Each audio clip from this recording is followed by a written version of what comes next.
We're coming off of God of War 2018. How do you top that? How do you deliver something that players will love maybe just as much as God of War 2018? The pressure was tremendous.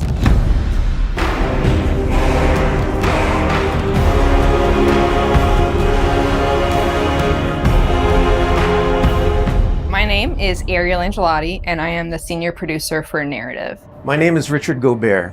I'm the story lead for God of War Ragnarok. I'm Jodie Kupsco, and I'm the supervising dialogue designer. It's my job to shape the story along with our writing team, our narrative director, and game director. As a producer, it's my job to help build a team to create that content, to own the schedule in realizing that content. I oversee the dialogue production throughout the entire titles. Every line of dialogue that you hear, every human vocalization and effort and grunt, our team touches. So I'm a man now, like you? No. We are not men. We are more than that. The responsibility is far greater. In the story of God of War 2018, we find Kratos seemingly having turned over a new leaf in the Norse lands. He lives a quiet life, hidden in the woods with his wife Faye and their son Atreus. And the story starts with them mourning her death. And we learn that she made a final request before she passed away. She wanted them to spread her ashes from the highest peak in all the 9 realms.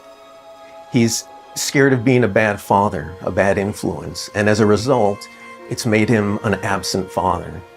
His greatest fear is that he's passed that evil that's inside of him onto his son. You are too quick to temper.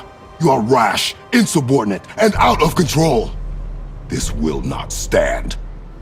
You will honor your mother and abandon this path you have chosen. It is not too late.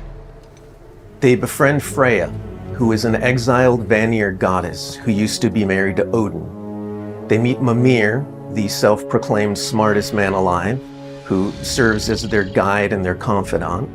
And they meet the Holdra brothers, Brock and Sindri, who are world-class weaponsmiths who end up their main source of upgrades and equipment. Now, among the enemies they make are the Aesir gods, whose leader is none other than Odin, someone we never meet in God of War 2018, but who casts a very long and dark shadow over the 9 realms. There are consequences to killing a god! Why? How do you know? How do you know? After many adventures, Kratos and Atreus end up fulfilling Mom's wishes, and over the course of that journey, they find out more about each other and about themselves, and finally find a common ground between them. They become the close family unit that Faye hoped that they would become. In God of War Ragnarok, we fast forward a few years, and little Atreus is now a teen, and they're back to hiding out in their home in the woods in Midgard. During the course of the previous game's events, they were forced to kill Odin's grandchildren, Magni and Modi, the sons of Thor. Thor does a lot of the lion's share of Odin's dirty work, and as a consequence, he's a very violent, unstable personality. At the end of the last game, they were also forced to kill Balder, the son of Odin and Freya, and that has its own set of consequences. He was a very powerful chess piece for Odin, one that Odin is incredibly bitter about losing. Freya has vowed vengeance against them for the killing of her son. Kratos and Atreus didn't want to kill him, they were friends with Freya, but Balder tried to kill her in front of them, and Kratos had no other option in the moment but to kill him to save Freya's life, even though it meant losing Freya's friendship.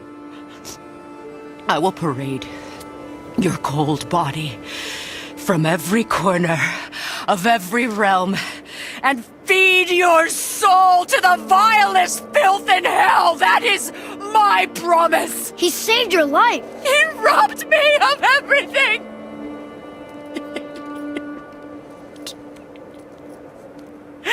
Everything.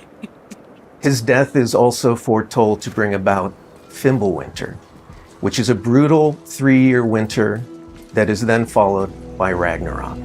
It's an apocalyptic war between all the Norse gods, the giants, the dwarves, and the elves, and an army of the dead. They're all destined to fight in a battle that basically ends the world. Kratos is understandably worried about his son and what it means for him. You get to go on this journey with how Atreus grows into a young adult and how Kratos grows into his next era in his life, and really see kind of the parent that he's striving to be, but the person he's striving to be. I find that tale so incredibly relatable. We had started shooting plenty of content before the pandemic hit. In fact, the week before we all went work from home, we were doing a shoot. I remember being on and off that set, running back to the office and having to talk to studio leadership about what was going down and how this was going to impact us moving forward. And those were trying times. For us, it was a very unique challenge because we had to bring in actors and we had to record them. And so we had to look at different ways of adapting our typical motion capture process and dialogue recording process so we can continue production and continue at the quality that we wanted for our players and our fans. We had some actors stand in for other characters, actors who were already, who were like core to one of the scenes, might just be able to play a background character in another scene to be able to avoid a situation where too many people were on set on any given day. We avoided compromising the story that we were trying to tell as a result of the pandemic and these limitations that we had to deal with. There were no cinematics that we changed. We still have the same characters in them in the final game. We just had to get a bit creative with how we shot the content. Our actor for Atreus, Sonny, is a teenage boy, and his voice changed dramatically throughout the several years on this title. I don't want to fight anyone. I just want answers. We had to go in and even out that performance so it sounds like it took place over a short period of time. That was a unique challenge on this one. The prophecies say Fimbulwinter leads to Ragnarok. War is coming. Whether the Norse saga was going to be a trilogy or just 2 games was something we debated a lot. There were obviously pros and cons for either approach. So we waited for Cory Barlog to weigh in, and he did, and he said, let's do it in 2. The consequence to that is, how do you wrap up the story in one game and do Ragnarok justice? How do we lead up to that and then have a big moment at the end of the game and wrap up all those loose threads? This game is bigger than what we initially envisioned. There's a lot of important story moments that we needed to cover. There are more characters that we follow the threads of. And ultimately, it ends up feeling big and epic because there is a lot there for people to enjoy. I am very excited for folks to see this final chapter. A lot happens. We put our characters through the ringer, but we also bring them closure and we provide answers to a lot of the questions the first game posed. Just all of the new combat that we're doing and the new interactions. There's a lot of stuff that's happening in this title that I think people are going to have fun with. We all have our own personal Ragnaroks to deal with. And this story is about how you process that, how you own it, and how you make it a part of yourself and grow from it.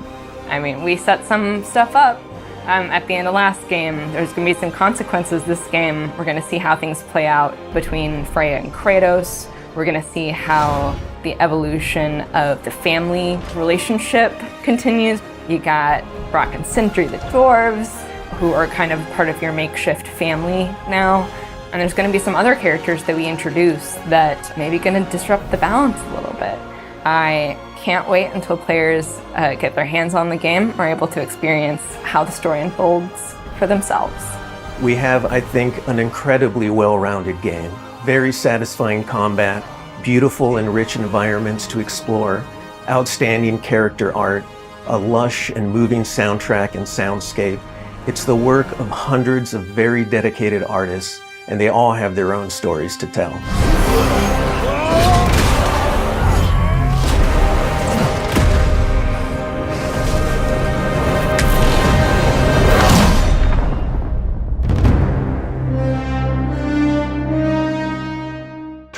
so much.